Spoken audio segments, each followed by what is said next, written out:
ஒரு பர்த்டே வீட்டுக்கு தான் கிளம்பி போயிட்டுருக்கேன். இது பர்த்டே வீடு யாருன்னா, நம்ம தமிழ் ஃபேமிலி தான். இவ்வளோ நாள் ஃபுல்லாக இங்கே உள்ளவங்களோட ஃபேமிலிக்கு தான் போய் பர்த்டே செலிப்ரேட் பண்ணியிருக்கேன். ஃபஸ்ட் டைம் தமிழ் ஃபேமிலி வீட்டு ஃபங்க்ஷனுக்கு வந்து போயிட்டுருக்கேன்.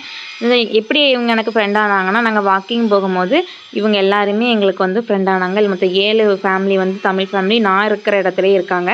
அதுவே எனக்கு இங்கே வந்து 1 வருஷம் ஆகப்போது. இப்போ தான் எனக்கே தெரிஞ்சுது. அதில் ஒருத்தங்களோட பையனுக்கு வந்துட்டு பர்த்டே. ஸோ, அதனால் கிஃப்ட் எல்லாத்தையும் வாங்கிட்டு நானும் என் பக்கத்தில் இருக்கிற இன்னொரு தமிழ் அக்காவும் சேர்ந்து அவங்க வீட்டுக்கு போனோம். அங்கே நிறைய பேரெல்லாம் இன்வைட் பண்ணல. நாங்கள் ஒரு 7 பேர். அப்புறம் அவங்க பக்கத்து வீட்டில் இருக்கிற குட்டீஸ் எல்லாருமே வந்திருந்தாங்க. அப்புறம் கேக் எல்லாமே ரெடி பண்ணிட்டு இருந்தாங்க. இந்த கேக்குமே அந்த தமிழ்காரங்க ஒருத்தங்க தான் இந்த கேக்கையுமே அவங்க வந்து ஆர்டர் எடுத்து செஞ்சுருந்தாங்க.